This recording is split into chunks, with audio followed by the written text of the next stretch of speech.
Thursday night, D-Star Roundtable for November 16th, 2017. This is Mike, N6HKH, your net control.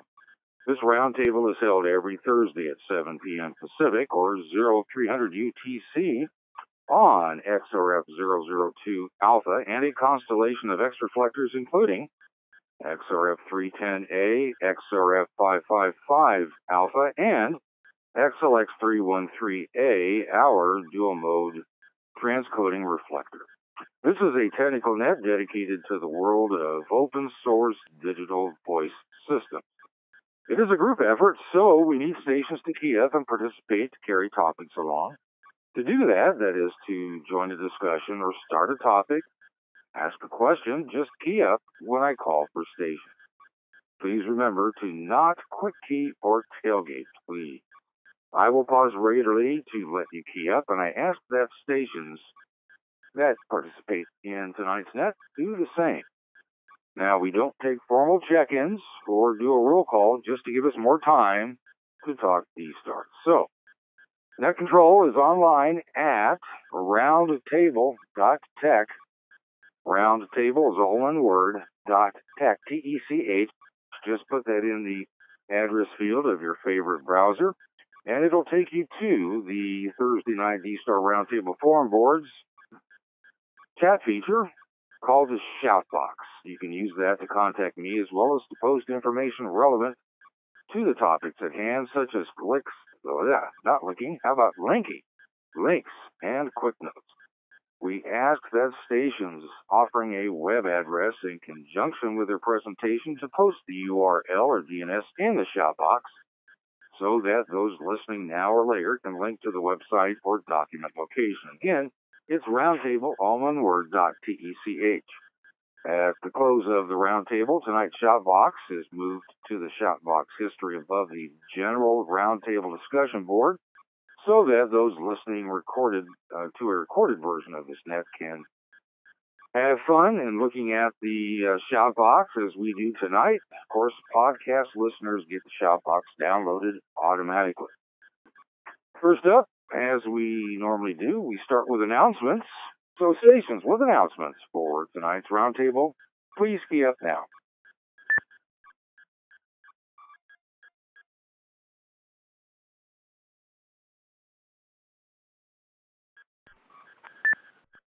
KC8Y. KC8YQL. Bill, welcome. First station up. Go ahead. Good evening, Mike. And all on the net. I've been getting several emails from the main trading company out of Texas. They're doing a Black November sale. And to my surprise, I got an email from the main trading company a couple days ago that the Federal Communications Commission finally approved the sale of the new ICOM 7610. Keep in mind, that's a HF rig, nothing to do with the digital modes other than PSK25 and what's this other one, FT8 people's doing now. We do some Olivia 500 every Tuesday evening at 7:15 p.m. Ohio time. We check into the emergency preparedness net out of Columbus. And then I think about 15 till 8 we switched to Olivia 500. So a lot of our guys are using their HF gear checking in on the emergency preparedness net. Be interested to see if some of you guys on the West Coast can hear us over here on the East Coast. Every Tuesday night, that is, Mike, at 7:15 our time, you take voice check-ins. We're on 3902, so see if you guys can tune us in on the HF side and there's make some noise over here. If you're not busy. I know that's very early in your guys' time zone. That's what time everybody's heading home from work, I guess. Anyway, that's all we got for now. 7610. A baby 7800 ICOM. Wow, it's a sharp looking rig. 2 waterfalls on that dude. KC8YQL. Back to net.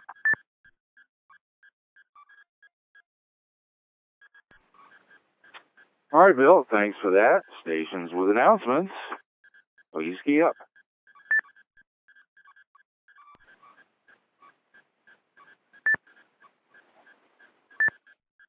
WB5E. And we welcome Don, WB5EKU. Go ahead.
Don, we got about a minute and a half of dead carrier. I think you forgot to plug your microphone in, so we heard nothing. Do you want to try it again, or do you want to fix it and key back up? WB5EKU, go ahead. Okay.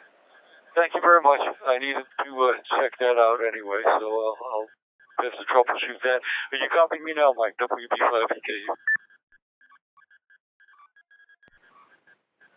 Yep, got you now. Go ahead. Okay. Well, I was on the Windbook, so I'm now going through the K6PUW repeater. David, the guy that wrote Blue DV, now has another version of Blue DV out that works on Android only. If you run FunDV in your Windows or Linux box, it then run AMPE server. You can talk with your Android device without a radio, just like it does with the Winbooks. And although but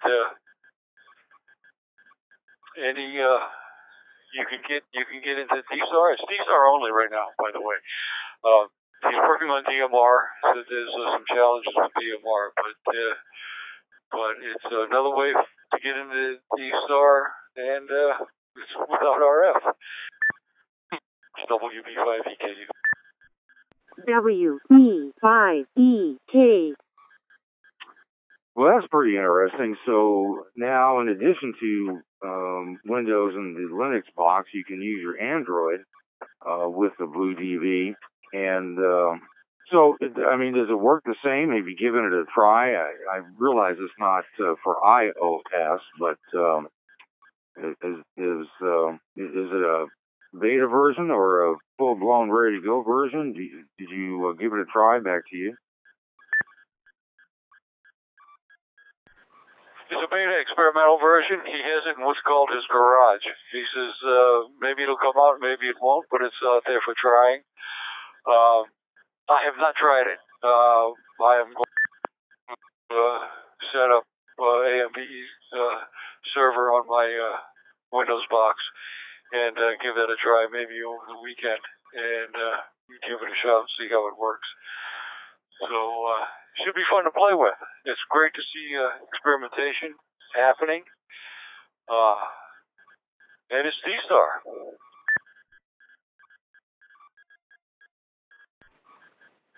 Well, you just can't beat that. All right, Don, appreciate it. Stations with announcements. Please key up. K6FED. Well, I wonder if there's any chance that you might be operating on Blue DV. K6FED. Thanks for joining us. Go ahead. Good evening, Mike and the group.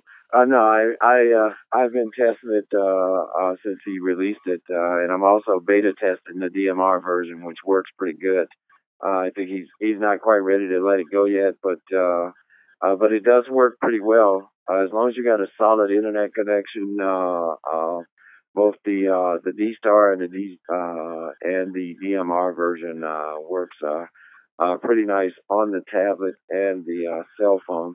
It came in handy yesterday because I had to go somewhere in the city and forgot I forgot my radio, but I did just so happen to have a cell phone, and I was running the Thumb DV on a server at the QTH. So all I had to do was turn the application on the phone and continue to have a QSO. So Mike, he is progressing very well on that project. This is back to you, Net Control.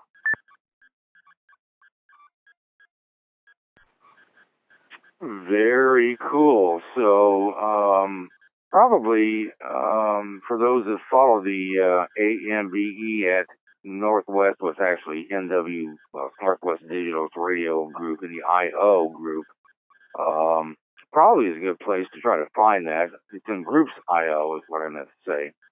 And I spotted some postings there, but I'm just going back through it now, and sure enough, there's some news and some downloads, and David PA7LIM has just been cranking out all kinds of news in that particular group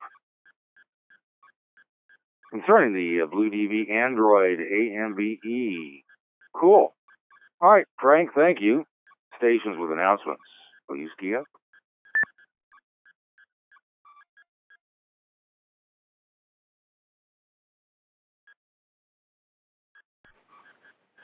All right, nothing seen or heard. I don't have any announcements. None came to my attention, at least.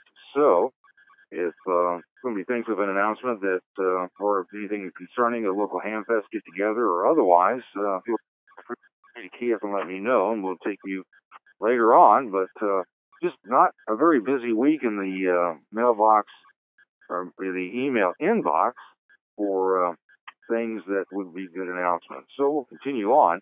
I want to take a pause to see if anyone had any follow-up to last week's discussions. So those that may have listened to this net on podcast or other recording and listened to something that they wanted to add to that discussion, or if those that participated last Thursday have updates or new business or some change you want to make, all of the above is good. So, comments, follow-up, whatever, from last week's net was taken out. Please key up.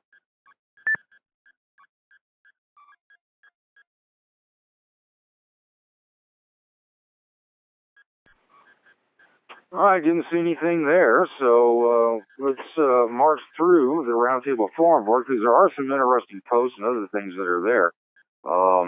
WB5EKU at the top, I think, or it's actually towards the middle, posted another link for the D-Star 1 satellite info. And I wanted to let you know that we're working on putting together a fairly extensive topic discussion for that on November 30th. And I'm contacting stations that are active satellite users and have helped in posting information relevant to the D-Star 1 satellite. It's both a commercial venture, it's a commercial venture that has both commercial and amateur radio capabilities, and most notably D-Star. So there's, I think it's in the current discussions that we have some links, and let me just check to make sure. Yeah, so it's under D-Star 1 small satellite. N1PEB was kind enough to post the most latest link, and it appears that it's still good to go for launch. Checking on that just a little bit ago. And if it does go up on the 28th, then we'll make it a topic on November 30th. That's 2 Thursdays from now. So, Tom, we appreciate you posting that. And those that have interest in looking at more about the D-Star 1 satellite, go to the current discussions folder and you'll be able to find it there. I also saw in the shout box interesting post from Tim, KE0LMX, where he comments that at the end of last week's roundtable, there was a discussion that we started on audio, and he was asking about using a separate external speaker and mic, but not a speaker mic, on his ID51A, and was wondering if anyone else has put that to use. So you have an HT, and instead of using the commonly connected and available as an option speaker mic, to connect in some manner a separate speaker and a separate mic, obviously both external. So anyone that's done that and would like to describe how that was accomplished or any suggestions for Tim, we'll take you now. Please key up.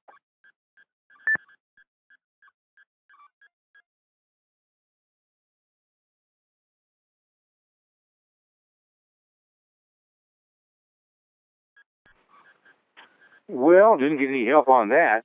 I have to say I haven't seen or heard of anyone doing something like that, because the speaker mics that are sold by either the radio manufacturer here, ICOM, and there are several, some expensive, some not so, including the secret agent FBI earpiece and Airwig, and then a mic that you can run to your lapel or down your sleeve into a push-to-talk that's in your hand, much like you'd see Secret Service. That's available and from several non-ICOM suppliers.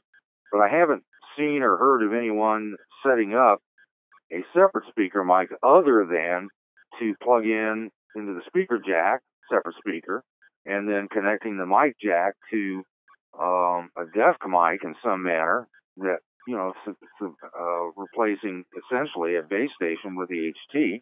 And a lot of people run their HTs as a base station, not wanting to purchase or invest in, a fixed mobile or base station box. So I suppose it can happen, and it would happen, but, it's never come up, and I haven't seen any photos like that. So is anybody doing that? Is there something special? Do you have to buy a special connector? Do you need to put something in line between the HT and your mic or your speaker, other than just plugging it in directly? I mean, is the volume controllable from the HT to the external speaker?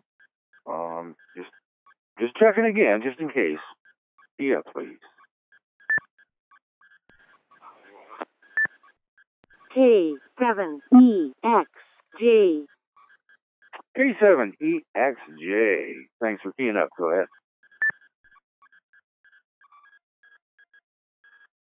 Well, I've thought of it. In fact, I was thinking really seriously about it today. I bought a little speaker that's Bluetooth, but it also has a wired connection for in-car telephone use. And the thing is really good, really fairly loud, and excellent sound quality. So I even tested to see if I could maybe turn the connector sideways to keep from having it, having the microphone or having the speaker connected to the speaker mic. But there's no way to do that. So you'd have to make some sort of an adapter or buy an adapter. And I haven't, to tell you the truth, I haven't noticed any of those, and I haven't really looked yet. But I am definitely in the market. This is K7EXJ. 9Y4D. Alrighty, Craig. Well, here's 9Y4DG. Welcome. Go ahead. Yeah, good idea, Mike. I am assuming that the mic connector they're using, we're looking at the mic end of the cable, has a stereo audio jack for speaker that goes to the mic, and a 3.5 mono jack. Or sometimes they use a 2.5 mono for mic and a 3.5 millimeter stereo.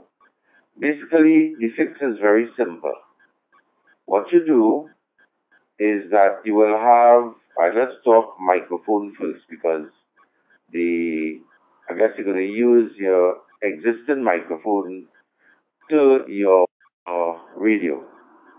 So you're going to have a female mono 2.5 or 3.5, whatever female will meet with your existing mic, and you use the male version of that same thing to plug into your radio. So you have mic connected. You're gonna have to make a little adapter with a female 2.5 on one end and a male 2.5 mono on the opposite end.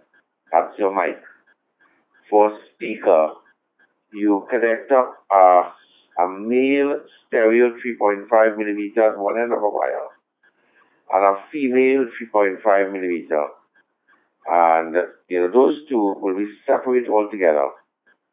So you have two pigtails coming on the radio. One will be connected to your mic, and your external speaker will be connected to the connection there, a mic. I'm not sure if you all understood it there, but basically you have two pigtails coming on the radio, mic connected to one of them, and external speaker connected to the other. N6 Hotel to Hotel, NY Hotel to Golf, over.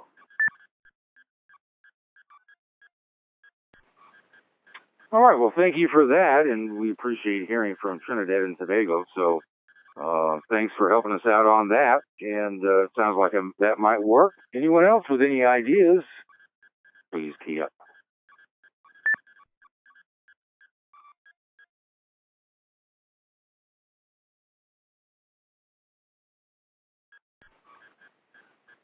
All righty, well, we appreciate the help, and perhaps we can learn if KE0LMX was able to get that put together, and if it worked, then we all can hear about it. So also we have a post from KE0LMX concerning some discussions that occurred on another net here on the constellation of X reflectors, and we're going to hold on to that for a moment and actually talk about that more specifically as a topic.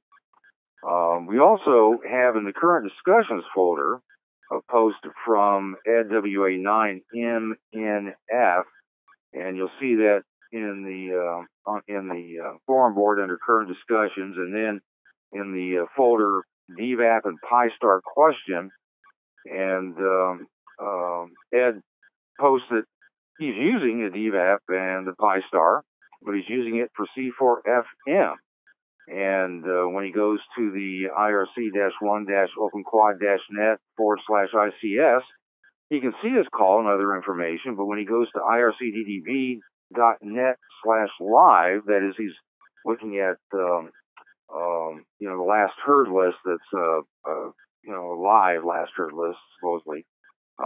He never sees his call, and he says, he says, a 7-digit DMR registration for several years, and he'd just like to get his DMR ID, if not separately his call sign, to appear on either the OpenQuad.net ICS or the ircddb.net live, which is .html, when operating C4FM. Interesting question. Anyone have any suggestions? Stations, please key up.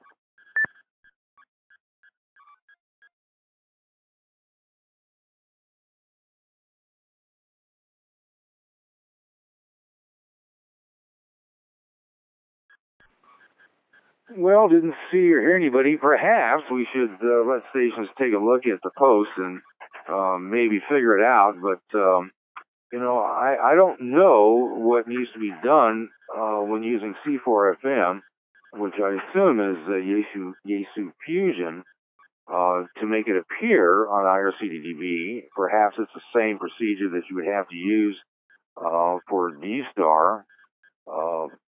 by turning on or turning off the privacy filter that is usually enabled, but I'm not real sure for C4FM. So, is there a trick when operating Fusion to appear on the live watch last heard lists?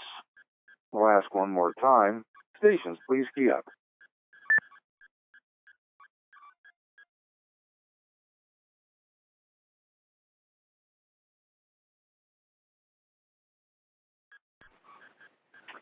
Well, I'll let Ed know, WA90MNF, that of course, as with anything that's posted, whether it's a question, a statement, a suggestion, or the URL, that replies can be posted, although you would have to join the Roundtable Forum Board in order to do so, which is no big deal to do. They just want to check the Pro Boards, which is the group that runs the forum board for us and many others, pretty popular board. They just want to make sure that we don't get spammers and we don't get computers. But and in fact, I think what they do is they ask you for your birthday or something. You can use pretty much anybody's birthday or make one up just to be able to pass the unnaughty bot test. But anyway, you need to sign up on the forum board to be able to make a reply. And usually, as time passes after you posted it, because it was posted today, so we'll give it some time and see if we can get an answer, and hopefully those that listening to this perhaps later on can help Ed out and post a reply. It's probably pretty simple, maybe the same thing that applies to any of the other digital modes. I'm just not sure. Well, we've also had another post in the shout box in which NR5G asked, "Hey, I should all of us know this, but what is the difference between quick keying and tailgating on D-Star?" Well, I'm so glad you asked.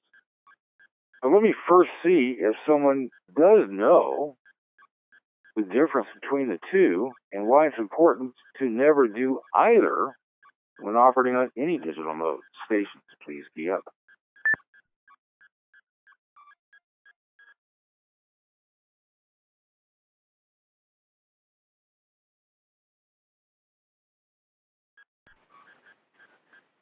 All right, well, I'll take it. I mean, I'm sure many people probably know this, but quick keying is when, rather than letting the repeater drop or putting some distance between the station that you heard, and especially if there's an ongoing QSO, and you quick key before you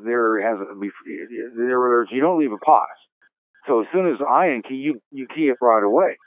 That's quick keying. Tailgating is actually where you trample on the last station's transmission, where the station perhaps is keyed down a little bit longer than I have to do in order to not cut myself off due to the internet latency, which is not very great.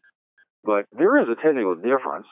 The main reason I say quick keying and tailgating is because some people understand quick keying but not tailgating, and some people get tailgating and not quick keying. So with quick keying, you can end up knocking someone out. You can end up not being sane. And if somebody at the next station on the line was going to talk and you've quick keyed in there, which could be, I guess, just before the next station and a two-station QSO transmitted, you might knock them out. They might knock you out. And you don't want to let that happen. Now, tailgating is kind of a double. And what happens is that in D-Star more likely, but in other digital modes as well, if you tailgate, that is, you key up on the last station transmitting, that last station's call sign and other information can be adopted by you and your transmission on the screen. So if somebody quick keyed on me, that is tailgated on me, my call sign may show up for you because you've captured me and I've replaced your information with my information because you tailgated. So I'm looking at the screen and I'm going to see myself show up when I should have seen another station show up. Both are bad practices in the digital world. It's just like doubling. You try to avoid it. And the easiest thing to do to avoid it is just to take a quick pause. Now, if you're on a repeater or if you're on a reflector, you can listen for the Roger beep if there is one. That is when the repeater releases the beep that you can hear. Or if nothing else, you'll see the screen clear and it's just a brief pause. Now, I ask stations to key up, and I ask them to quick key, but that's in the sense of just for chunking, but hopefully, after you've taken just a very brief break, so I can see your register on the screen, as there is no reason for you to say anything. In fact, if you start talking as you key up to get my attention, you may very well double with stations that are just quick keying right after you, but not quick keying in the sense of what we've been discussing, but more of a key up, just so your call shows up on the screen. I hope that makes sense. If it didn't, or if somebody else has a different idea as to what these two terms mean, we'll entertain you now. Please key up.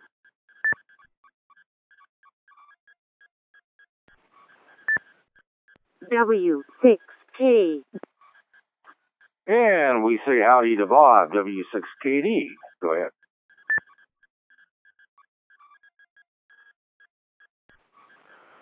Hey, good evening, Mike and Lynette from Houston Portable here. Got it down here a little early for Thanksgiving. Anyway, another important point to make, too, about not leaving a good pause between transmissions, particularly on link systems like the Constellation, is that latency varies with different users, depending on where you are in the network and the internet connection that you have. Sometimes it can vary by as much as a second or two. And so if you have a net or a roundtable conversation going on, and guys are they're not leaving a pause, they're just quick keying back and forth, and not leaving a gap.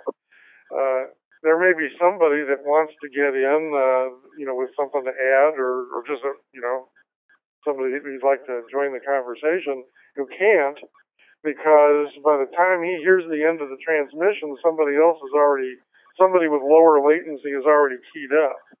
So if you don't leave a good second or so, preferably maybe two, you could be basically blocking people with a little higher latency times from getting in on it. And for folks that are working like over a satellite connection, that becomes even more important. And sometimes, if you get a lot of stations that aren't disciplined in regards to leaving a gap, then they can effectively, block out a satellite user or anybody that's got a higher latency connection. So that's another important reason for not doing it. Back to that, W6KD.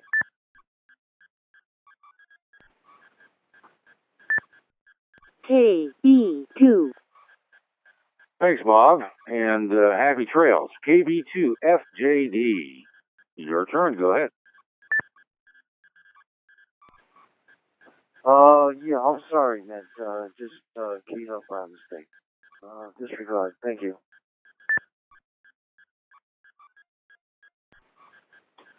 No problem, and that's exactly what you do.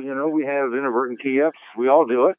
Just let me know that was the case, and I'll take you off the list, just as FJD did. All right, anything further on the bad acts of quick keying and tailgating? Anyone else get so upset listening to a QSO that's just quick keying one after the other? You couldn't squeeze in there if you had to. If your life depended on it. Further comments? It's a big problem, especially for newcomers and those that spend a lot of time on HF, where you can talk on top of each other, as you probably all know. You can't do that here, and we try to avoid especially the doubling. All right, anything further on this before we move on? Please key up. 9Y4DG. 9Y4DG. Go ahead. Yeah, Mike. Give it again to on this reflector. Yeah, as one of our problem isn't too bad on D-Star, but when you're on DMR, I've been there sometimes, and the guys are quick keying, and I would like to issue a 4000 or disconnect command. And I'm sitting there. Normally, what I do is, I end up doing it on D-Star as well. which is leave a little 3 to 5 second pause in between transmissions. Just so that the guys could either disconnect, in DMR, if you want to, rather than link and unlink, you see a 4000 command or disconnect, to leave a particular talk group. And sometimes, because of the quick key, you just don't get that opportunity, and you sit down there for 5-10 minutes, hoping that maybe the radio burn up so that you can get to that 4000 command there, Mike. That's what I'm chiming that in there for the people who may not know what happens in DMR. Back to you, Mike, at my phone now. N1B. Yep. I'll tell you what, it's maddening when you hear it, and you feel real bad when you do it yourself. N1DOT, we say hello to Ken. Go ahead. Yeah, I was just going to basically cover the same area. You need time, especially on a simplex link, for the link to be able to turn around and go into receive mode, to be able to drop the link, particularly true with DVAPs, open spots, zoom spots, anything that's simplex. I don't have the problem with the D-Star with the MMDVM because Jonathan built a provision into IRC DDB gateway, so I'm running full duplex. I can disconnect, but I can't do it on DMR while it's transmitting because it doesn't receive commands. It'll repeat the audio locally, but I can't get it like the other gentleman said that from Trinidad. You got to be able to transmit that 4000 talk group in order to be able to drop the link. This also happens on other services too, Fusion and other services as well. So the guys have got to slow down. And a lot of them, they get into the bad habit from the days of the HF and other modes, where one guy will drop it, the other guy will pick it right up. And it just becomes impossible to unlink sometimes.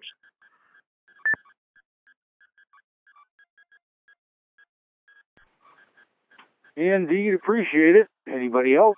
Key up now, please.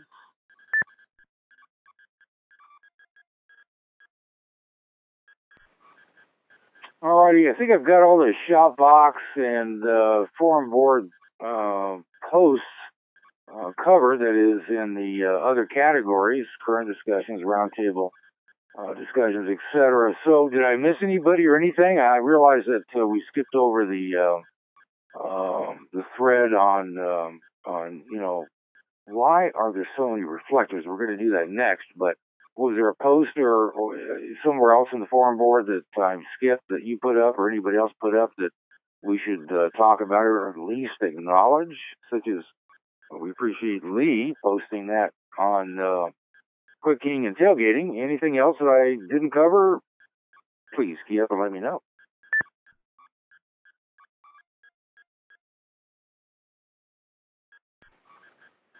Alrighty. So, an interesting thing happened this past weekend. There's a number of nets here on the Kings of Digital System, Constellation of X reflectors, we also call it. And it was brought to my attention that on Saturday during the D-Star Users Net that airs here at 1800 hours Mountain Time, which I guess would be 0100 UTC on Sunday. But Saturday, there was a discussion that carried on that I missed, unfortunately, but I got a lot of notices or emails about it that the question was, are there just too many reflectors? And I thought, well, that's pretty interesting. And then Tim KE0LMX, who's the net control, by the way, of the Power Sports net that airs here Tuesdays at 1900 hours Central, which is also 0100 UTC on Wednesday, that about the chat that was on the D-Star Users group this past Saturday, and the link that he's posted takes you over to our general discussions in our forum board, and there is a post or a thread that is entitled "Too Many Reflectors, Too Much Linking?" ? And he goes on to, and I'll summarize, you guys can read it if you're there on the Roundtable forum, or just go to general discussions and look for too many reflectors, and you'll see that, or just click on the link, it'll take you right there, link off the shop box. But there was a concern expressed. Now, this is on another or a major social media site. I'm not sure what that is, but talking on reflector systems that are linked to unknown and undefined other reflectors repeaters hotspots pose up concerns. And, it turned into, well, I don't want to transmit if I don't know where my transmission is going. And you can see how Tim describes that. But it got to the point of this discussion that took place Saturday that are there too many reflectors? With the issue being, you don't want D-Star ending up, as Tim expressed, like another mode with thousands of rooms, in which he's got to be referring to Fusion, obviously, with one person in each of them. But he finds important the freedom in the X-Reflector arena to spin up reflectors. And it's a great feature, as he says. And he's right. When you spin up your own reflector for experimental or other purposes that are intended to let you see how they work and perhaps get a better handle on them, just a minute. That's one thing. But there appears to be a proliferation of X-reflectors specifically. I mean, D+, the number of reflectors has remained pretty stable. Of course, that's a closed system, and the reflectors within D+ are tightly controlled by AA4RC. And, we left that area because we don't like that kind of control. It's got to be an open system. And in the X-reflectors, you're free to, spin up, stand up, however you want to call it, a reflector, but there just is a ton of them. And sometimes there's been some collisions on the X-reflector number. There's been other issues where they just, and nobody's there. And it begs the question, what are we doing with all these reflectors? Is there a purpose to them? And does it do a disservice to D-Star, and for that matter, any other reflector for any other digital mode, where they're just but primarily X-reflectors? I mean, there aren't that many DMR reflectors. There's more and more being set up in YSF and Fusion, I suppose. But if you just set it up because you want to have an X-reflector, is there a purpose to it?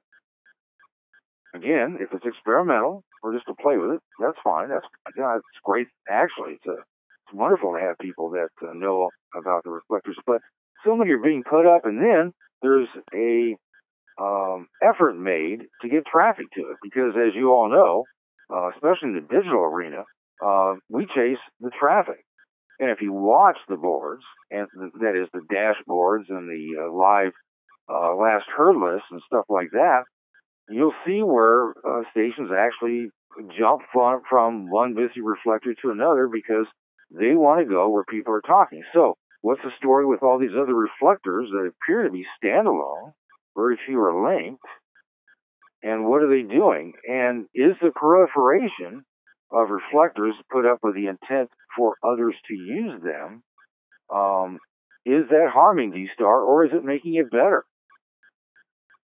It's an interesting question. I'd like to get your thoughts.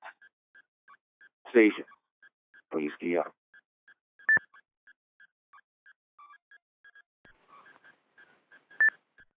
KC5ALH. KC5ALH. Go ahead.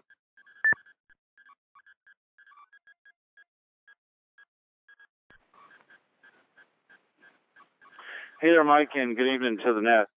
KC5ALH, Paul, Big Spring, Texas. I don't believe that it is hurting D-Star's reputation at all. I like total open source freedom. If a person wants to put up a reflector and is willing to put forth the effort, cost, time, so be it. More power to them. I don't see how it hurts things. If we've got 5,000 places to go, well, we can only be one or two or three, or maybe some of us can be 7 or 8 at once, depending on how many hotspots you got. But, I don't see how it can hurt. I don't think it clogs down anything. I don't think it hurts a thing. It's each to his own. You know, I like the freedom, and I like open source. I appreciate that, and I don't see how it can hurt. So my vote is no. I don't think it hurts a thing, and if a person wants to put up a reflector and do it, go for it. I don't see how it can hurt a thing, and I'm much in favor of that. And I like the freedom and the open source thing much more. So back over to that, KC5ALH. N1.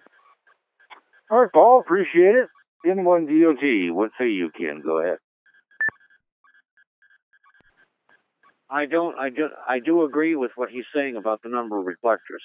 But the more reflectors you have, the more places people are going to go. The hotter it is, it's going to be for them to find traffic. By limiting the number of reflectors, it forces people to congregate on those reflectors that exist. That's why they limited the REF, and even now they're up to almost 80 reflectors. Because people wanted reflectors and Robin put them up. There are only so many users per given mode, and there are too many. It's like having we have too many islands and not enough places to go. I mean, and too many places to go and not enough users. So basically, a lot of times you'll end up with one or two users sitting on one particular reflector, unless they know there's going to be a NAT and people are going to congregate there, like the constellation of reflectors here. They know they have the NAT here, so they come here for the NAT.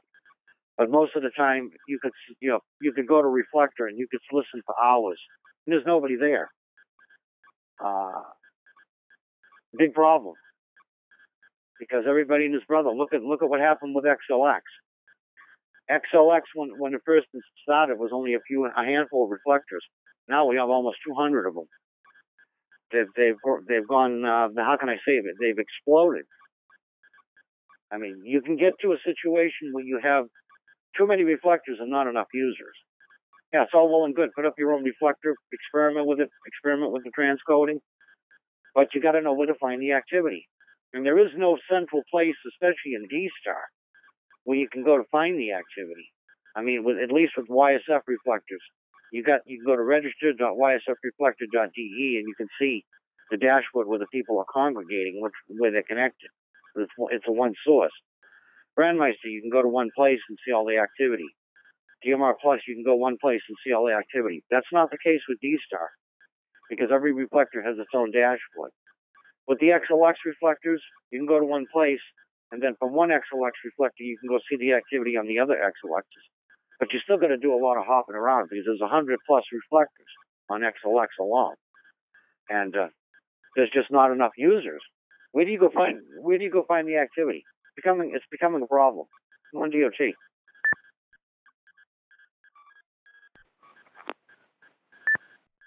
K7E. All right, Ken, thank you. K7EXJ, go ahead.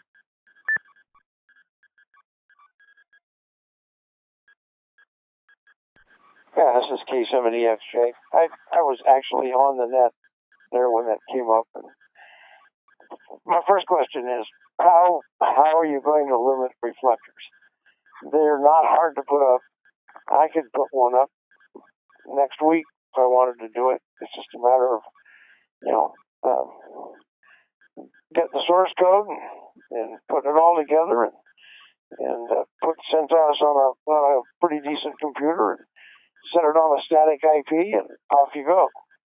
I mean, you could do it at AWS, Amazon Web Services. I've got an account there, and I'm guessing that a lot of guys do. So that's one of the issues. And the second one is it'll shake out. Most of us learn pretty quickly where the activity is. 001 Charlie, 030 Charlie, 061. Basically we know where to go, and on the constellation and which mode to use. And if you want a private conversation, certainly it's certainly possible to do it. It's probably easier on D-Star than it is on DMR. My XYL and I have consider that issue, and she goes into an area that doesn't get into any of the repeaters for about 10 miles on her commute to work, and we could use a hotspot and just find a reflector that isn't used in a mode that isn't used. So I don't think it's much of an issue. If you want to sit there and listen to nobody for hours on end, I'm not sure whether taking away that reflector would change anything. So I think it'll shake out one way or another. K70X.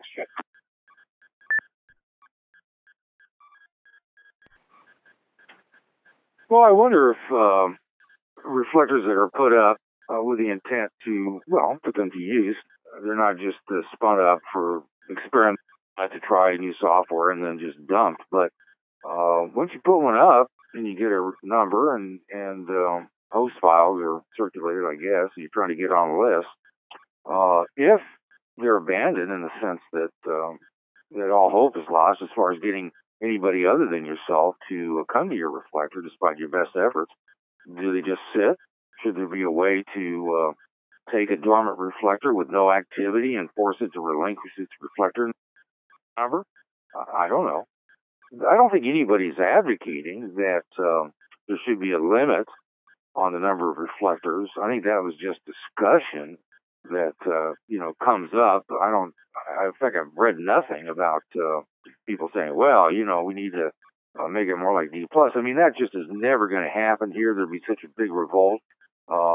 You have the right to put up a reflector, whether it's XRF or XLX. I mean, the only battle you have to find is the server and to get a number and decide what you're going to do with it. But once you get it up and it just sits there, there's no traffic. I guess one of the questions that came up is, what's the purpose? It's not the same as a repeater. Stations, please key up. WB5EK. WB5EKU, go ahead. 6HKH. Net WB5EKU. Yeah, okay. A couple things come to mind. Number one, I don't think on the X reflector or XLX reflectors, we want to get into a situation where there is one person, group, or whatever determining how many reflectors there will be. I think we got away from that when we moved here. And number two is part of amateur radio, a very large part of amateur radio, and you can read it in Part 97. I don't know what in the rest of the world they have in their rules and regulations, but it's experimentation. And I think, it's great to be able to experiment. So what if 100 people put up reflectors, experiment, hey, this is how to do it, they'll all shake out. Sooner or later, they'll not have a lot of use, and, they'll go away or move on to something else. But to say, something should be limited or by one person or group, I think we're all over that. I think we need to keep open source. We need to keep things open.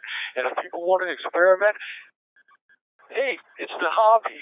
That's what we do. This isn't an appliance operator's hobby. It's not you go out and you buy an FRS or CB radio and you sit and talk on it. This is something that you want to experiment with and play with. Find out how to make it work, how to break it. That's the fun of the hobby, and that's what we all should be doing. Okay, so there are 100, 1,000, 10,000 reflectors. Big deal. So what? Look at the constellation here.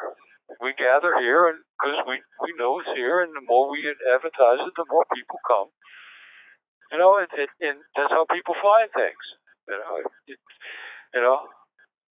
Or it's like calling out on 10 meters when everybody says 10 meters is dead. You call a CQ on 10 meters, and lo and behold, someone will answer you. You do the same thing on a quiet reflector. So Anyway, that's my 2 cents. We're amateurs and we're experimenters. This is Exchange, WB5EKU, Granada Hills. W6KD. Yeah, Don. And of course, experimenting is, in the truest sense, as you described it, is really what all reflectors are. They're all experiments in keeping with the purpose of amateur radio and what we're doing here. And when I use the word experimenting, and I should have cleared this up, there are reflectors that are stood up but are not publicized because they're run. That is, they're stood up for the purpose of testing software, to develop new software, to try out new features. They don't want anybody on those. They're just really for testing, because if you're going to be fiddling with reflectors and trying to make them better, and just for the same reason that we went from XRF and then added XLX, and who knows what's down the road, you got to have a reflector up, and you probably don't want it publicized, and you fool with it. But then I think the discussion that has been circulating across several nets has been, so there's thousands of reflectors. I mean, is that splitting the group up? Is that splitting users up? Can they just be left up? You put them up and you just leave it alone. That's it. How do you go about attracting people to use them? And is it a burden? So far most people have said generally that it's not. Although we've had a comment that there really are too many reflectors, and at some point, somebody's going to have to do something, because I guess we could run out of numbers. I don't know that. I'm not even sure how many reflectors there are in both, and I don't know if that's countable, because there are many that are just not known because they don't want anybody there. Anyway, enough of that. Let's move on to stations. Next up is W6KD. Go ahead.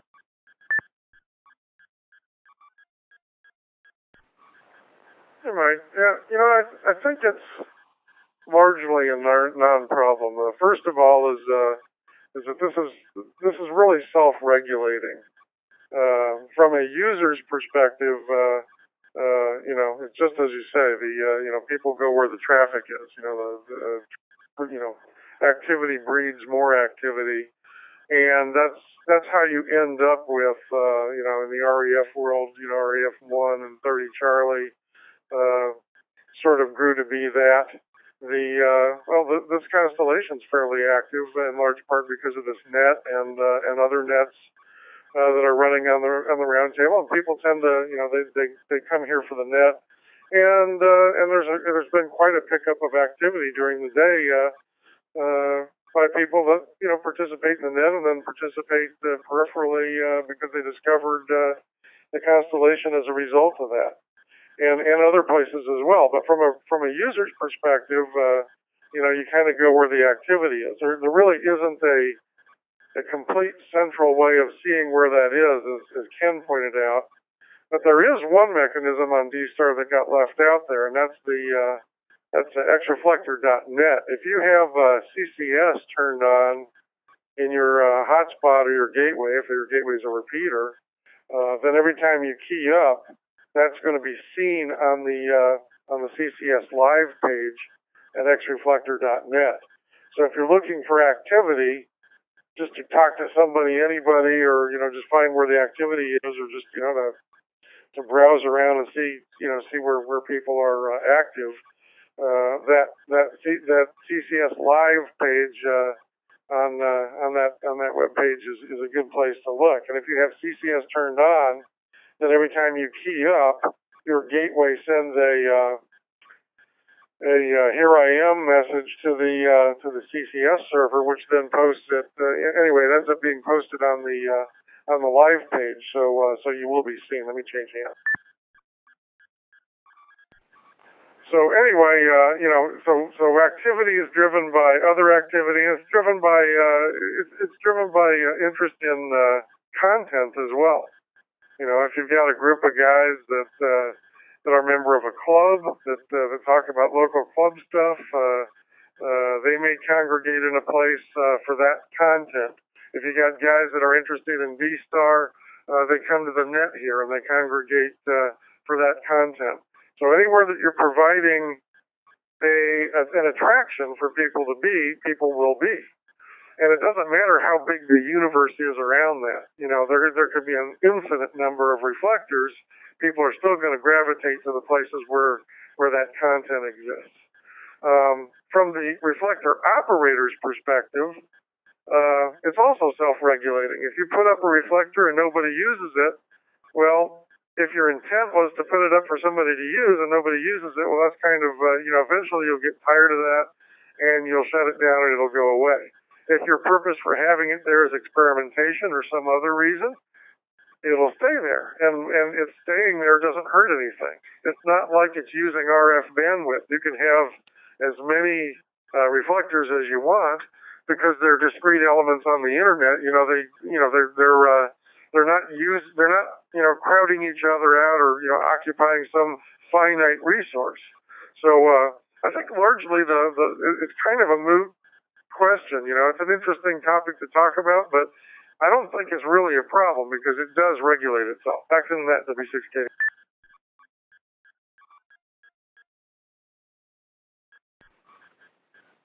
Interesting perspective. Thank you, Bob. Stations, please key up.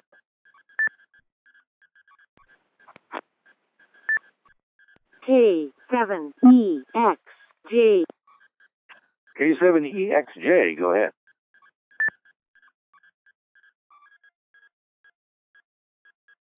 Yeah, K7EXJ again. The other thing I'm thinking is you don't really need a reflector number if you want to have your own reflector. You don't need to be REF something or XRS something or XLS something. You can just put your reflector up, and you and your buddies can modify your own host files and just use the reflector.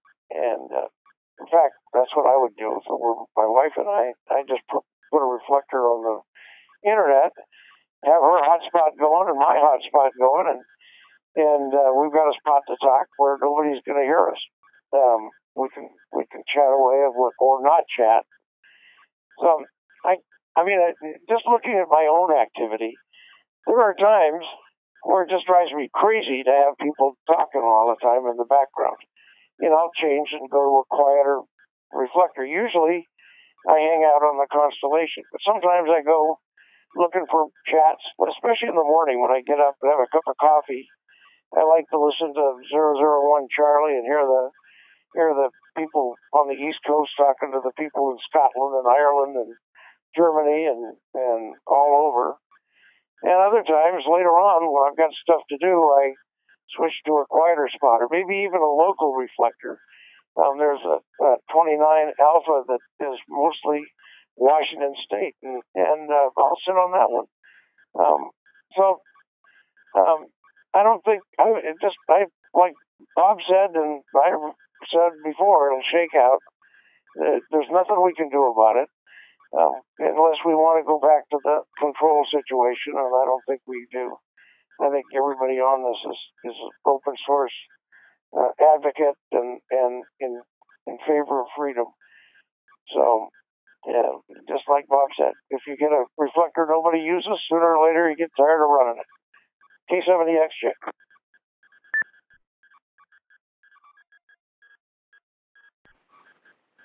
Yeah, there's usually a bill for the cloud server, and this doesn't apply to REF because that is a highly regulated system, and you have to go through a lot of things to put up one of them.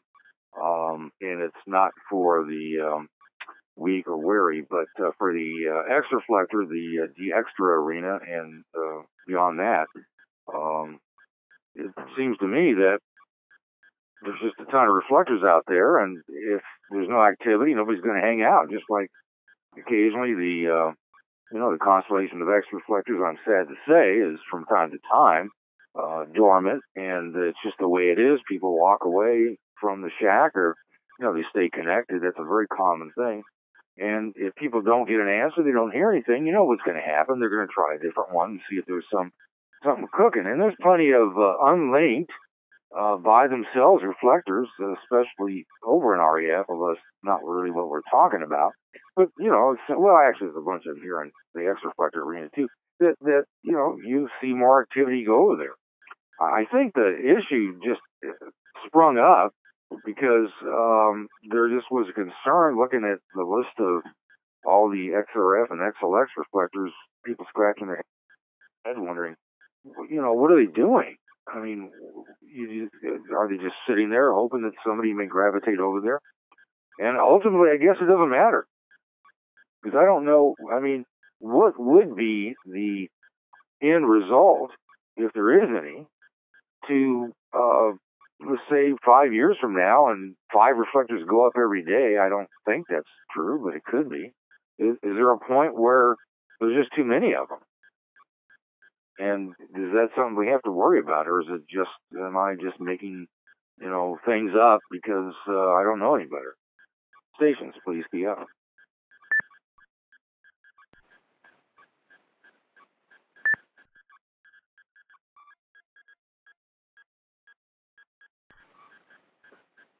All right, there's a double. I have K6KD. The other station, please key up again.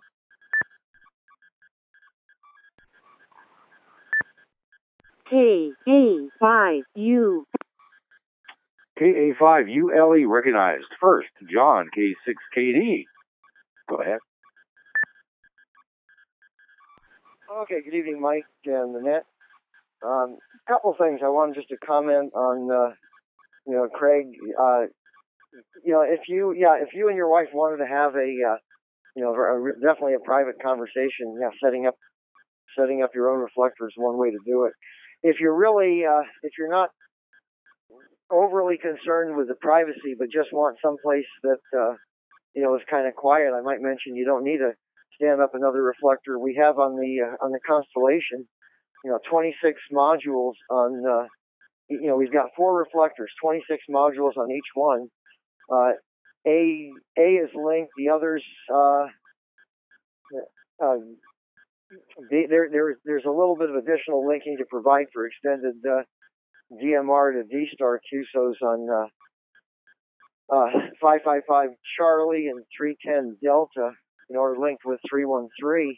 But outside of that, it's pretty much wide open. And you can, I've had also a little survey question that's been in the top of the shout box for the past few weeks, just to just to get an idea of how many people can use all the modules, above Delta. There hasn't been too many responses, but so far it's been 100% that people can use those. So anyway, that's available. And on the XLX, you can use any of the prefixes. It just depends on what's in your host file.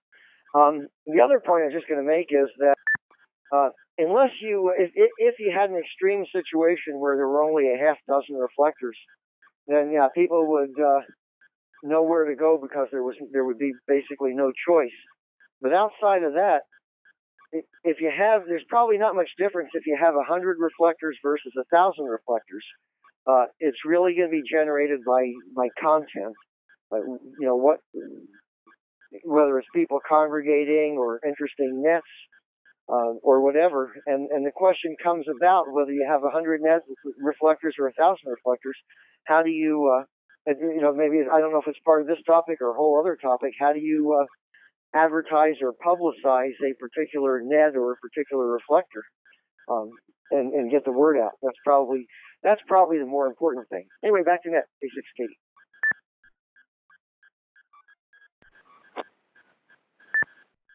K7. K7EXJ is recognized. Well, John, it sounds like another topic, maybe for another time, that we can talk about, and that is how do you, from those that have been doing this for a long time, what are the tips, tricks, and secrets to getting activity, to getting your reflector known? We'll see where that goes at another time.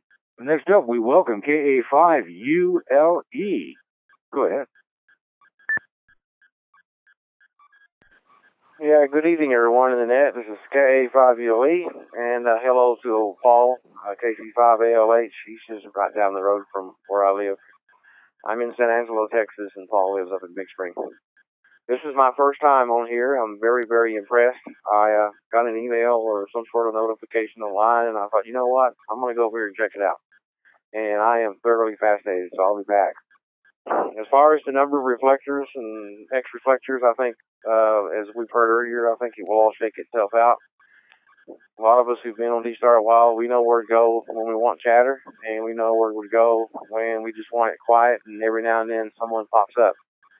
And so I can get pretty well on all of them. I've modified the host files. I can get around to some of the XLX and VCS and all that, and I've got my favorites, and I go where I want to talk, and if I don't want a whole lot of traffic, I know where to sit. So I think it'll all work itself out. I'm all for experimenting. See if you can fix it, see if you can break it. When I first got into DMR a couple of weeks ago, I wrote my first, or actually a few months ago, I wrote my first code plug from ground up. And I did it to learn how they're put together. And actually got it to work and distributed. I've got some people here using it. So I'm all for experimenting and trying it. And if it's out there and nobody's on it for months on end, well, you'll get tired of paying the bills and you'll take it down. So anyway, I'm impressed. I'm enjoying the conversation, and I'll definitely be back next week. Back to Net Control. This is K5 Yuli.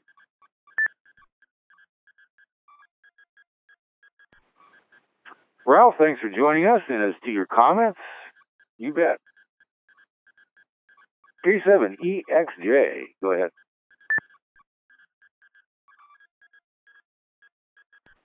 Yeah, K7EXJ. I just wanted to tell John that, yeah, K6KDA. I've already used Mode T for testing on the Constellation. I think I was on 310, and rather than put up, another box, we'd probably find Mode F for family or something, just to remember it. But yeah, that's a great idea.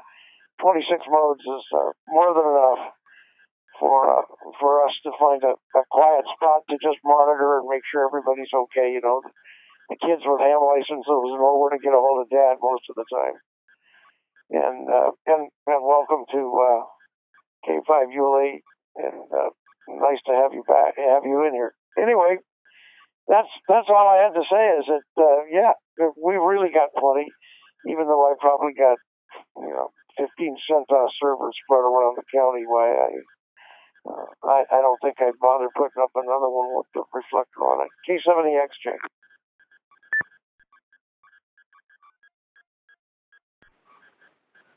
Yeah, with all the unused modules crossed in, a number of reflectors, especially those with the latest software, in which case they just go unused.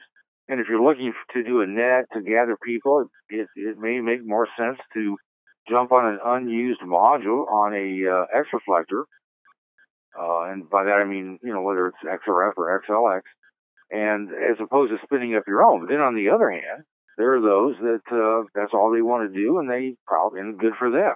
It's just that if you want, if you have a tight-knit group of guys and just want to sit somewhere, your own reflector is fine, especially if you don't want to be bothered with chit-chat and activities. There's a number of reflectors, especially in the REF area, where, listening to it sounds like scratching your nails on a chalkboard.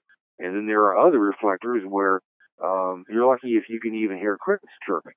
But, to each his own, as we've found out thus far.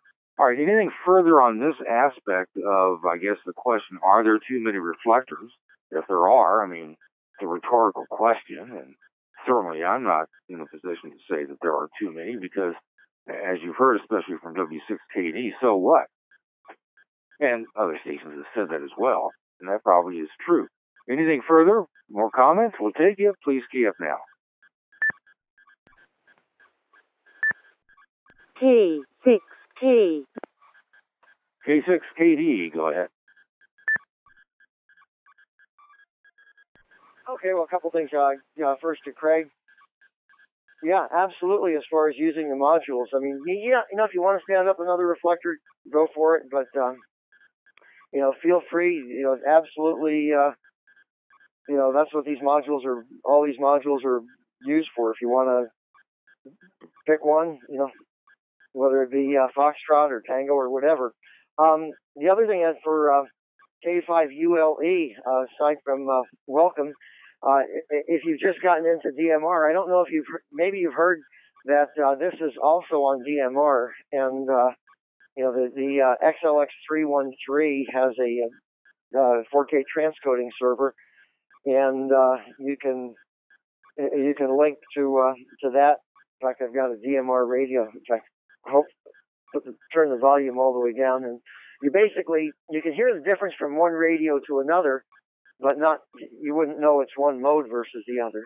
And there's information on in the round table where is it? I was just gonna say where to go to for on the round table. Well, there's information on if you look at the major folders on how to connect up to the whether you're using OpenSpot or building a code. Well, either way, code plug with OpenSpot or MMDVM or PyStar, however you want to do it. Back to that, K6KD.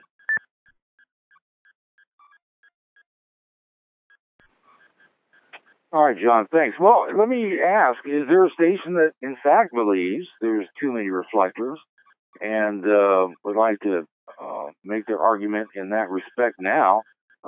Because that is what started this discussion on the D-Star Users Group net and has actually been seen here and there across various Yahoo groups and apparently other social media places, I suspect Facebook. But, it's a concern, and there may be a very, legitimate reason for worrying about this proliferation of reflectors in DXtra. Anybody wish to tackle that one? Please key up.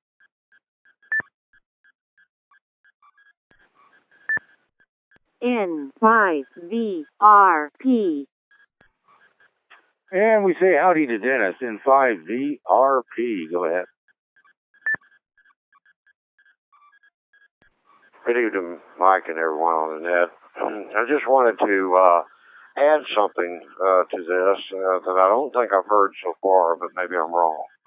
And that is, back in the day with the D-Star REF reflectors, we had maybe 26 when we started.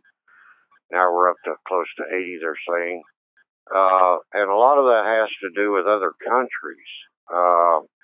If some of those reflectors, if you know which ones they are, or just play around with it early morning hours, you find out with people in other time zones than us in a different part of the world, use those reflectors for their own activities in their country. And so that's another aspect you can add on top of all of this. I think it's been said on this topic that there are other countries that are utilizing X reflectors and all for their own area within their countries and all. So it gives them a place where they can speak their own language and then at times speak English to the guys, maybe making contact with us over here in the States. So just wanted to add that on there, Mike. Back to you in the net in 5VRP.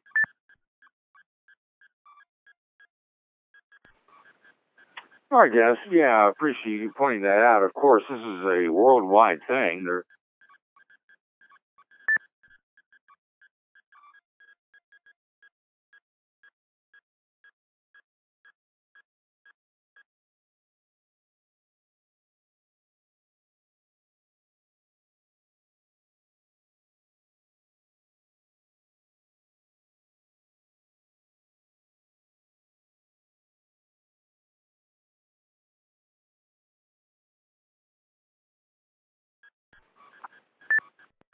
N1BOT.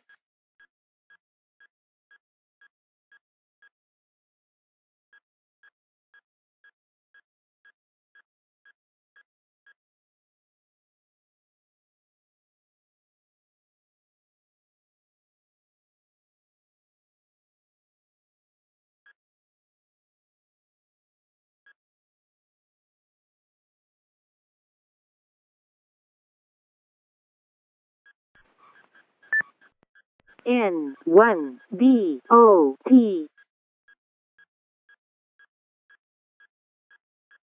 Greg, you still back there? WA9LKZ.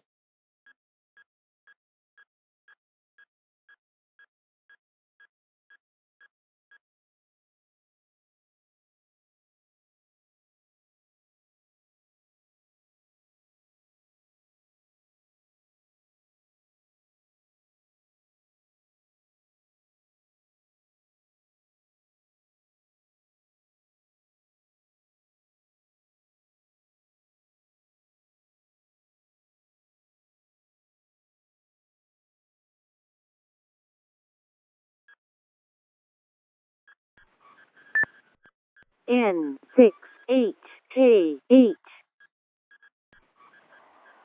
Apologize for the delay. We've had an audio link drop, so we're waiting for the reflectors to link back up. Please everybody stand by.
N1DOT. K6. Are you on N6HKH, K6KD? Are you back on, Mike? Yeah, N1DOT, I'm still here.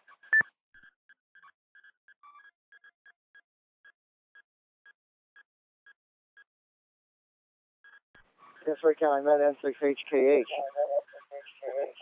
You copy, Mike?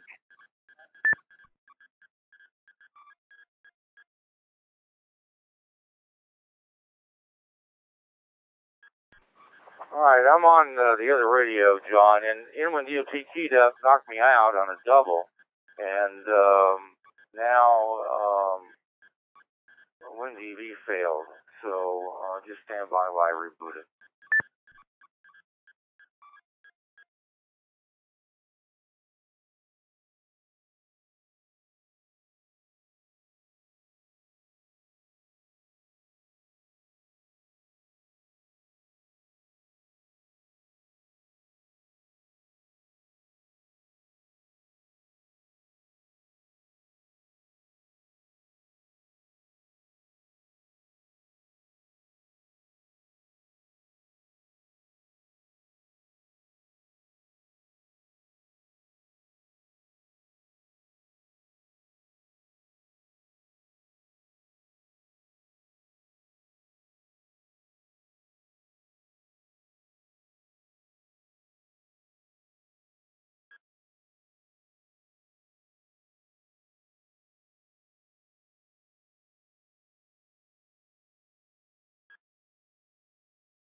All right, N6HK2. Hey, John or Bob? Some sort of failure, so the net's down right now. Yeah, Mike, N6HKH, K6KD. I copied you. There was a double just a second ago, but I think I think the net's okay. Go ahead, or the system is okay.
Okay, everybody, this is K6KD. I just got a text message from Mike that he has major problems with his station.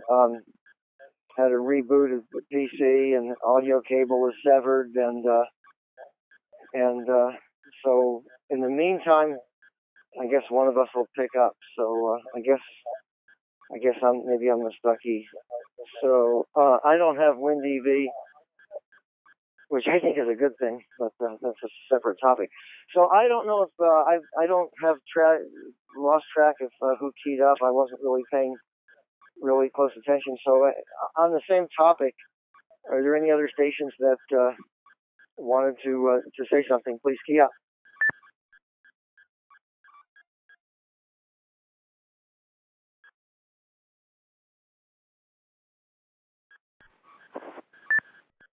K6JM.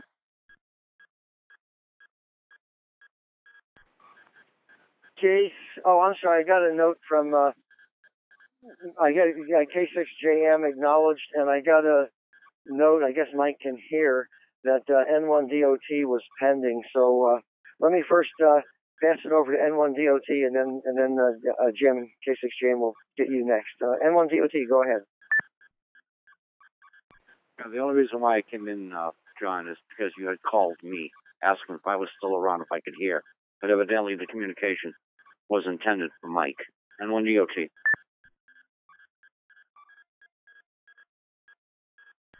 Yeah, it was. It was my fault, Ken. Thanks. Yeah, I saw you were on the dashboard, and so I meant to say N6HKH, and I said N1DOT. So anyway, but thanks. Yeah, thanks for coming back.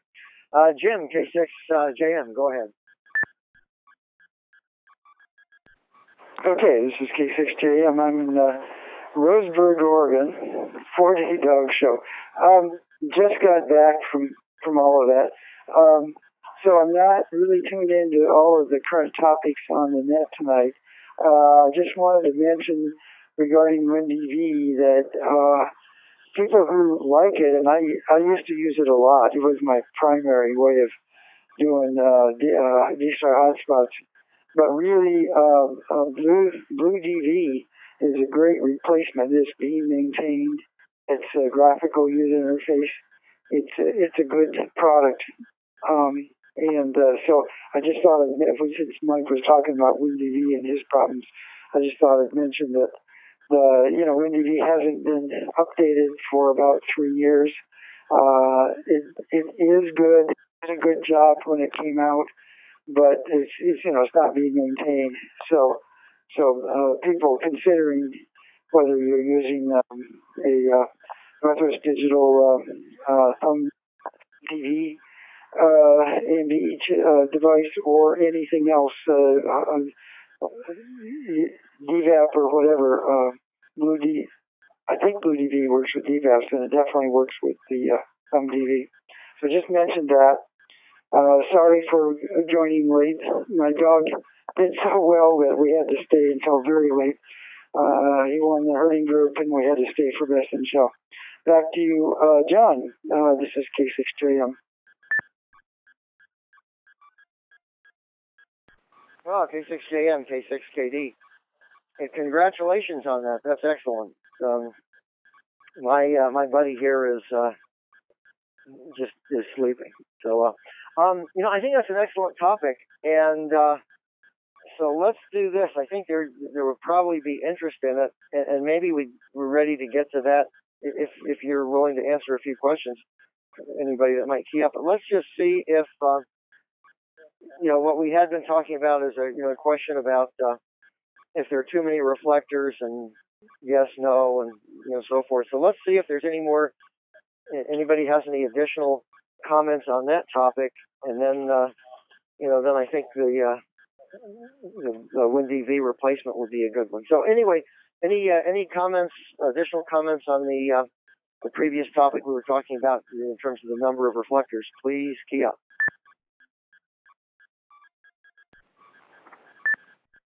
KJ6OOVP.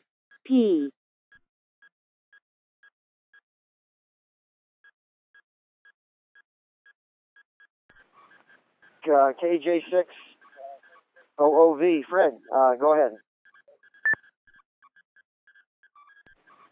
John in the net, thanks for taking my call. It's been a long, long time since I've checked into the roundtable, probably a couple of years. But I was really impressed with the reflector talk and surprised to learn there are so many modules, virtually every letter of the alphabet now. How do you link to them? Can you use DTMF linking? I don't have that many letters on my keypad. How do you link to the higher order reflector modules? That's my question. Back to net, KJ6OOV.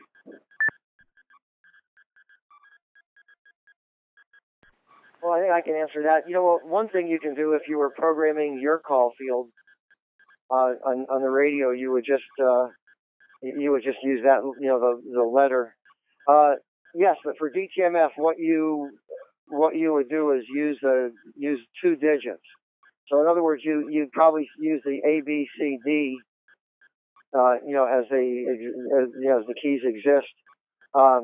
Or you could do 01, 02, 03, 04. But for DTMF above the letter D, you would just use the 2 digits. It has to be 2 digits. So does that cover it, Fred? Sort of. How would I link to, say, for example, module J? What's the two-digit code for J?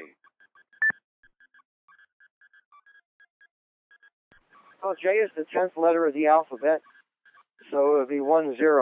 So, to link to, say, XRF310, module J, you would say Bravo for XRF, and then 31010.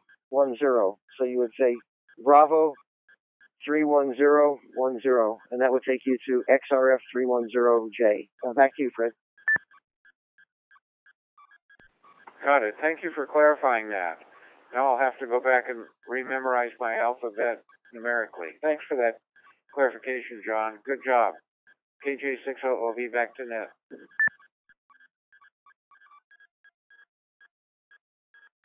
Okay, very good, Fred. And by the way, since you've been away for a while, welcome back. And,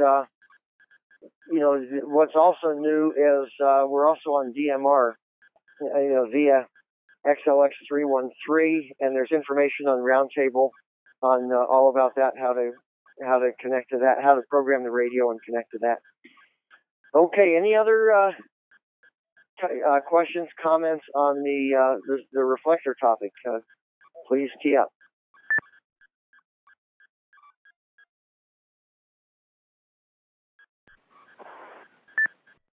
K6JM.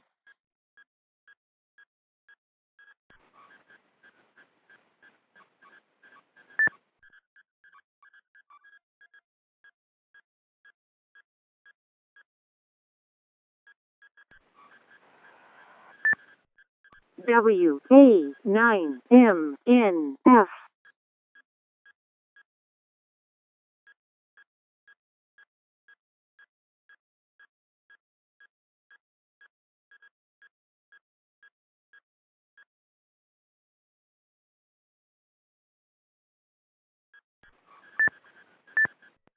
K6KB.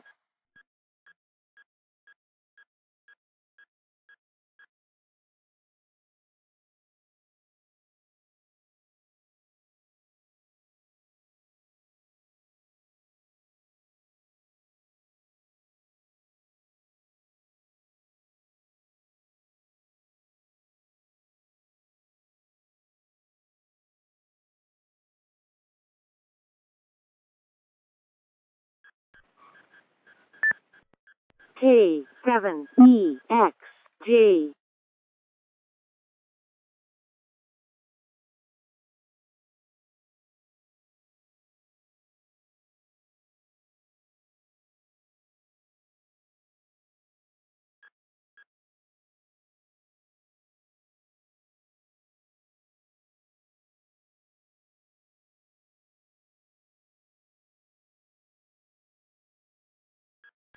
Okay, we may have had some doubling.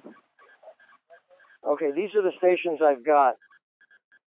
I've got K6JM, KD9HOK, WA9MNF, and K7EXJ. So let's go with those for right now. First, over to Jim, K6JM. Go ahead.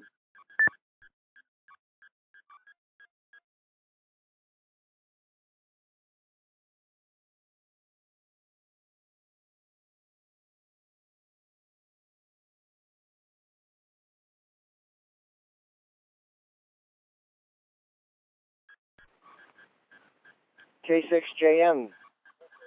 How copy?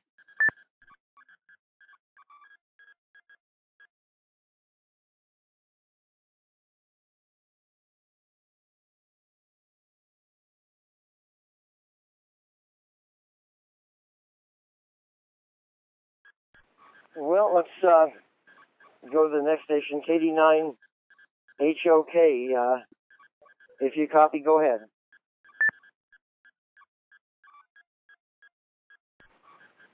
K6KD, this is KD9HOK. First name here is Greg, transmitting from Matson, Illinois, and I am speaking through the NS9RC repeater in Chicago. I have a question. I realize this is X Reflector 2. I had to have a local station relink our local repeater here to X Reflector 2. I do not know how to link to an X reflector with my ICOM 5100. If there is any help that anyone could be, I would like to know how to use the 5100 to link with an X reflector. Any help is appreciated. Back to K6KD from KD9HOK.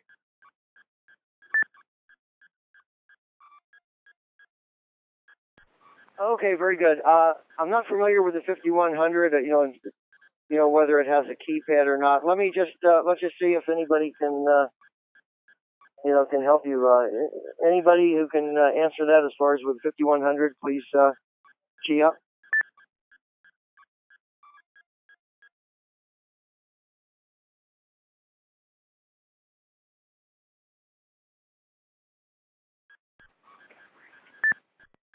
W6OSO. Okay, W6OSO. Can you answer that? Go ahead.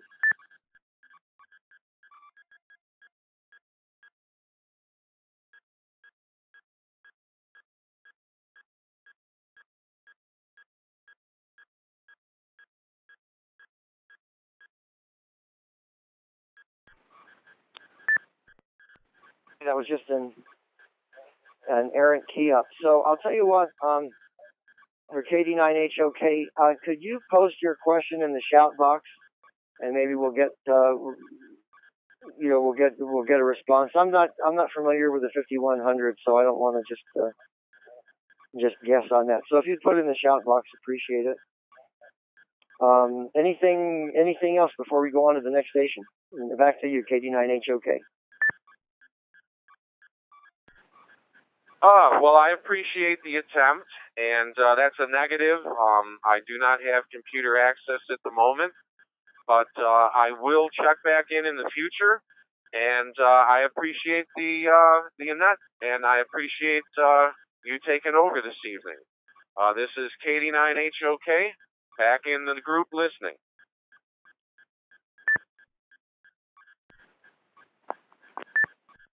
KD0QZR. Okay, very good. KD0QZR is not acknowledged.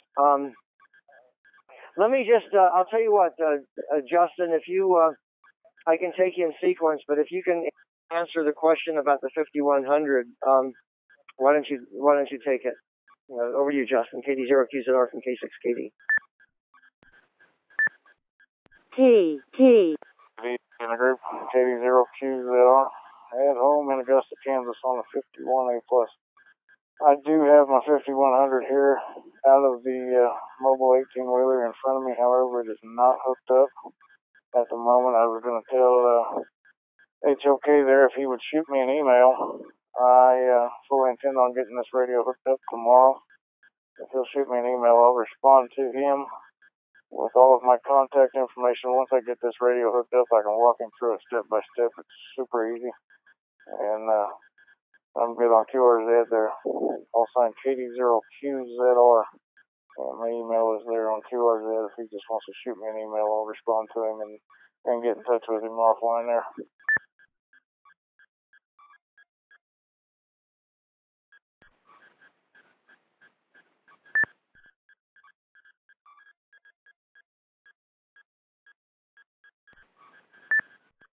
KD4. I see. We're having some doubling. So let me just, Greg, KD9HOK, did you copy that from KD0QZR on looking him up on QRZ and shooting him an email at his, again, that's KD0QZR on QRZ. So anyway, you copy that, KD9HOK? Yes, that is affirmative. I copy that.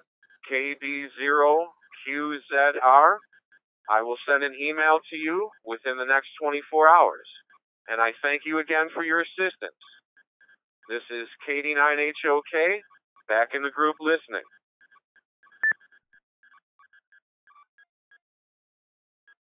Okay, thanks. And sorry it's taken a little while to get to some of the stations. So the next one I have on the list is WA9MNF,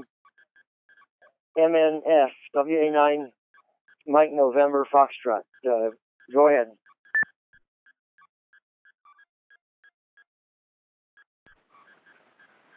Good evening, John. My key up was an inadvertent one. I'm having some problems with my hotspot, so I'll kick it back to you. Thanks again, WA9MNF.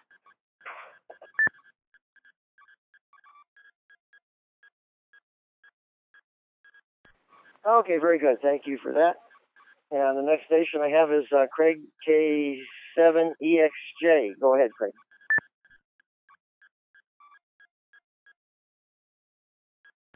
Yeah, thanks, John. K7EXJ. Also, well, not exactly inadvertent, the cat decided to lay on the speaker mic because I'm listening through a little earphone plugged into the bottom of the speaker mic. And by the way, HOK, you've got really a beautiful signal and excellent audio. It sounds really nice for that 5100. Makes you want to run out and buy one.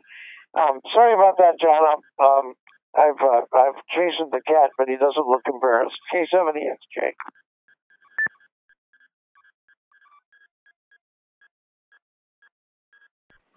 Problem.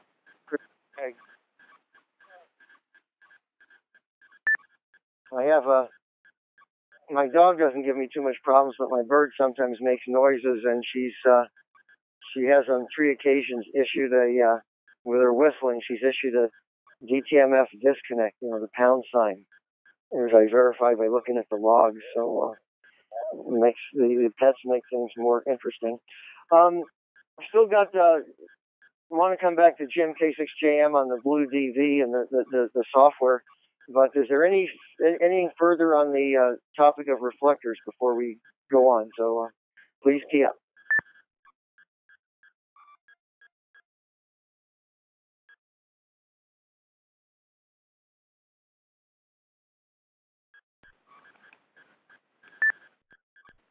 Oh, I see a key up. Let me see, Mike, W6OSO. I see another key up. Was that intentional? Go ahead. John, good evening, W6OSO. I got an answer for you on the 5100. I have one, and with ICOM's brilliant marketing, they totally neglect the X reflectors. Everything that you're going to download is going to be for the REF reflectors. That's what's in the DR menu. You can add an X reflector into the main menu, however. Now, to access it, you have to perform an unlink, which is in the DR mode, and then you have to relink it with the, and I can't remember now, John, you're going to have to help me. I don't remember if it was an XRF 002AL or AO or a BRE, let's see, what is it, a B, John, you're going to have to help me on the lingo for the X reflectors. I myself gave up on dealing with repeaters years ago when I got into D-Star, and for me it was just easy to build a hotspot. You can use the DTMF pad that's built into the 5100 and actually log it into a DTMF slot for memory, and with the hotspot you just push the reflector that you want, and the radio will send out the code and transmit through your hotspot. The hotspot's going to be the best way to go than to mess with the repeaters, believe me. I even bought a hotspot, built it, and I have one in my car that either goes through my Verizon Jetpack or the cellular. I have 3 hotspots in the home that's connected to the router directly to the internet, and I don't remember the last time I used a repeater. But yeah, there's the 2 ways you can do it, and those are the 2 ways. Back to you, John. I'll stand by for any questions. Okay, Mike. Well, thanks. Well, if it's the G4 KLX software in the hotspot, then it would be for let's say 2A. It would be B Bravo for X reflector. Then you could do 002 or just 02 or just 2, and then A for 2A. So you could say B2 Bravo 2 Alpha. And that's if you're using a G. The reason I didn't answer that before is because I wasn't referring to the gateway in particular. But anyway, is that?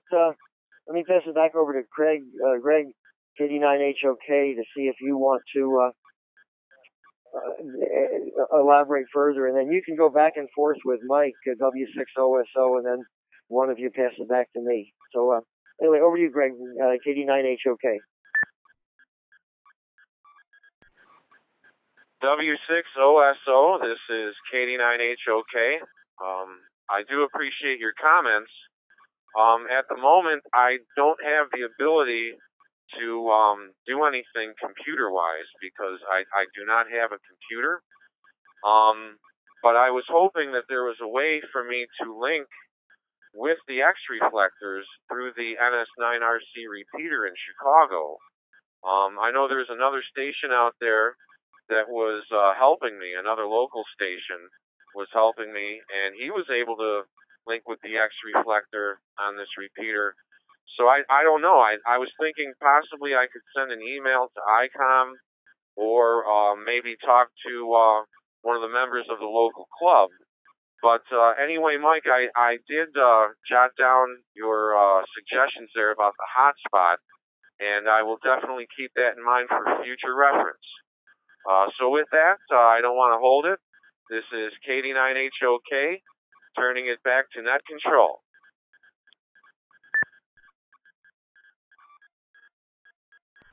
Okay, Greg. Well, if you're talking about linking a repeater, then the linking commands really depend upon the particular repeater software. And there's different configurations, and that it's not necessarily the same as linking to using the G4KLX software in a hotspot. They sometimes use the letter O instead of L for linking and so forth. So anyway, anything more on the topic of reflectors? I think we're pretty much exhausted that. But anything else? Go ahead.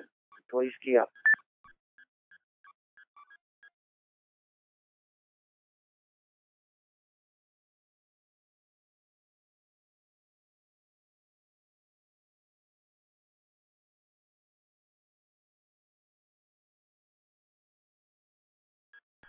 Okay, I guess we have exhausted that.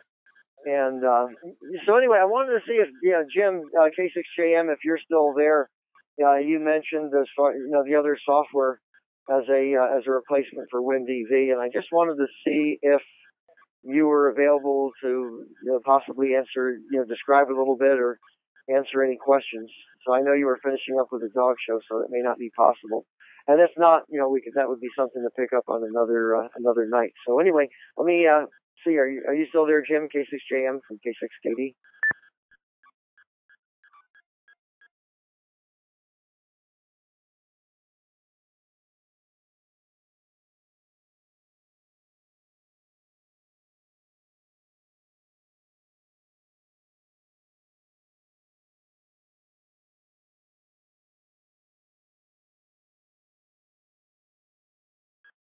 Okay, maybe not. That might be a good topic for another night. Anything else anybody wants to bring up? Any other topics that maybe Mike had mentioned earlier that I didn't notice, or anything else anyone would like to bring up?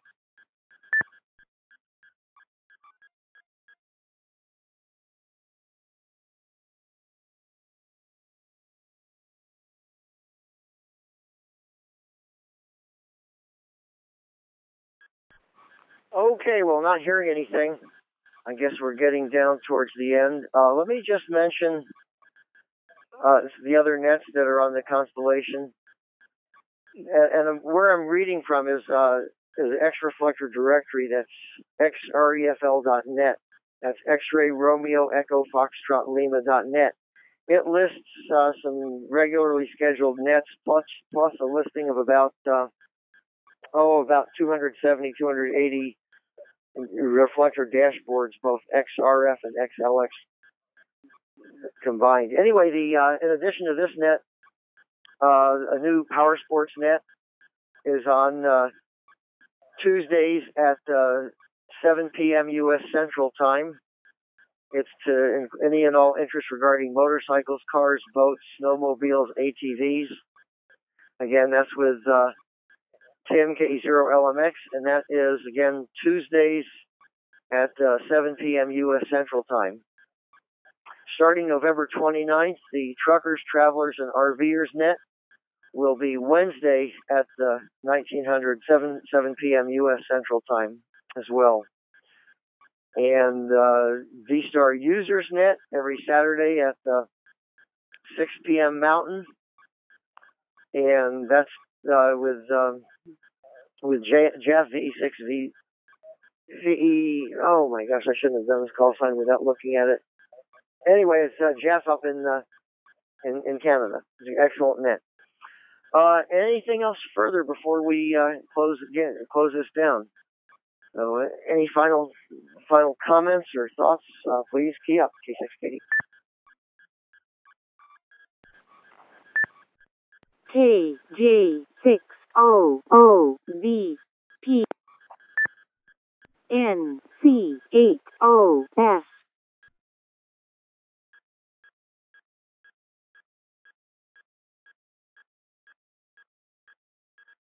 Okay, got two stations. Fred, KJ6OOB, and I think Tim, N, November 6-8, Oscar Sierra. So let's first Fred, KJ6OOB. Go ahead. John, when you were talking about the reflectors and the modules, you mentioned that D-Star and DMR share those. So does that mean that a particular reflector and module is a bridge between those two modes so that someone with a D-Star radio can communicate with someone with a DMR radio? KJ6OOV, back to net.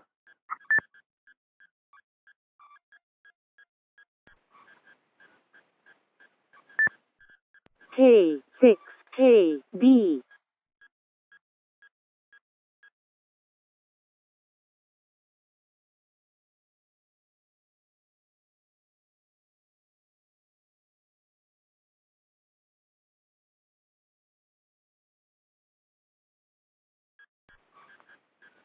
Okay, I think there might have been some doubling. Anyway, yeah, Fred, the answer is yes. XLX313 is both D-Star and DMR capable, and the modules A through F on D-Star are transcoded to DMR setting up the XLX313 as a DMR master and subscribing to talk groups 4001 through 4006. 4001 would correspond to module A, 4002 to module B, and so forth, up to module F through 4006. And the information on that is, let me go to the roundtable.tech. If you go to Open Digital System File Sharing and How To, there are some folders there and some connection information there as well. So anyway, does that answer the question, Fred? Back to you. Yes, John, thanks very much. That was a clear explanation, and really amazing that we've got bridges now on some of the X reflectors. That's really terrific news. Thank you. KJ6OOV, back to net. Oh, you're quite welcome. And so next is Tim, I think Tim, November Charlie 8, Oscar Sierra. Go ahead.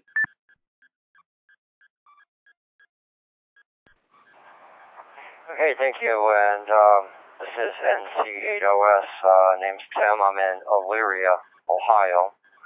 And I'm on the 555 reflector here. I just wanted to comment at the end, as I usually do, in the shack doing things and updating some radios with some firmware and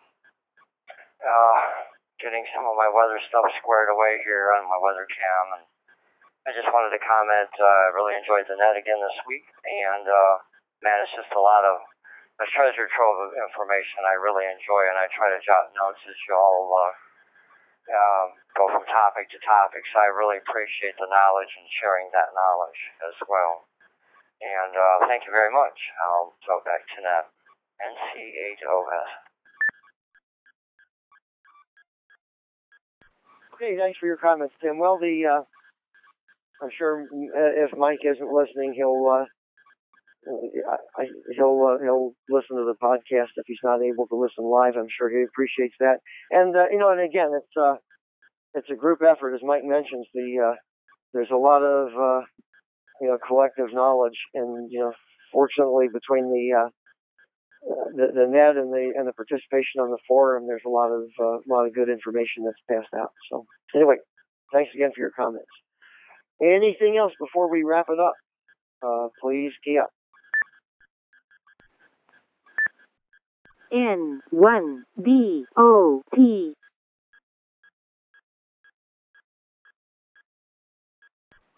N1DOT.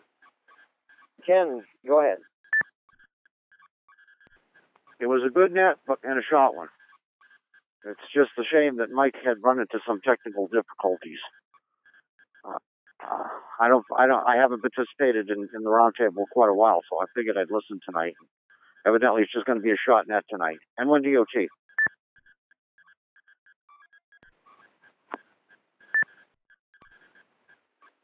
A unique talent or patience but I think it's sometimes it's worth just when it's time to wrap it up, it's time to wrap it up. Anyway, we're glad to have you back, Ken. Don't be a stranger either during the net or other times, and that goes for everybody. Any further comments before we close down?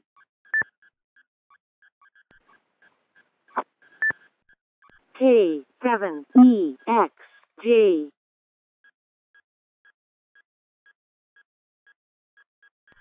K7EXJ. Hey, Craig, go ahead. Thank you, K7EXJ. I just thought I'd remark that in the nets, on the 27th of this month, we'll be starting the QRP net. We have a Facebook group of about 10,000 users, and we decided that we're going to try a worldwide ham voice network. And we decided that with the cheap DMR radios and the fact that this group has DMR to D-Star transcoding, we would come here. And so 7 o'clock Pacific time on the 27th of this month will be our first attempt at a net. We'll see what happens, but that's I've got an email from Mike saying it's okay, and I assume it is. So that's what we're going to do, and we're hoping that a lot of people will be in it. It's going to be, everything 5 watts and under. K7EXJ.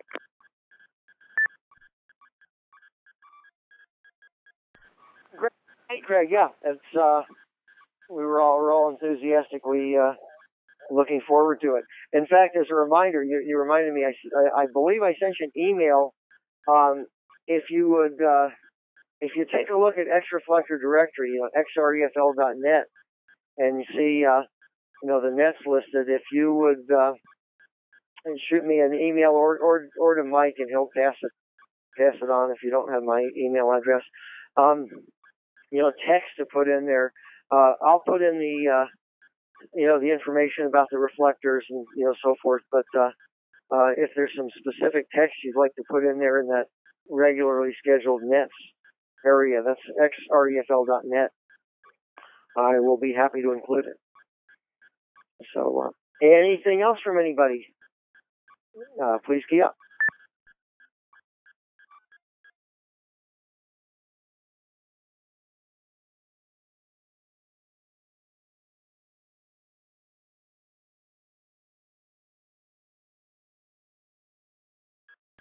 Okay, well, I guess we're going to wrap it up, and I'm glad we went over the hour mark. So we at least broke 2 hours. I guess that's one of the shorter ones, but I don't have a list of other topics to bring up. So anyway, thanks everybody that participated, everybody that listened, everybody that will be listening to the podcast. And again, the information in the shout box will be put into the shout box history. That is a subboard under general discussions.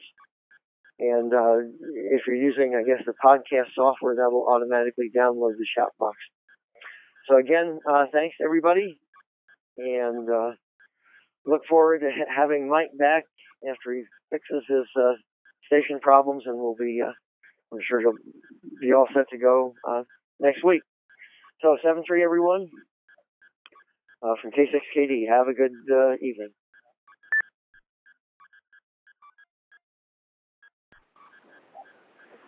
K6KD, WB5EKU. Thanks for picking up the net. Nice job, John.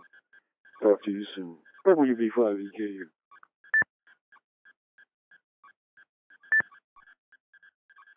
Okay, thanks, Don. Well, it's a little bit on the rough side. I think there were, occasional bubbles and all, and without having the you know, all the software to look at is sort of scrambled a little bit. Well, I guess it worked out. Anyway, thanks, Don. We'll catch you later. WB5EKU K6KD.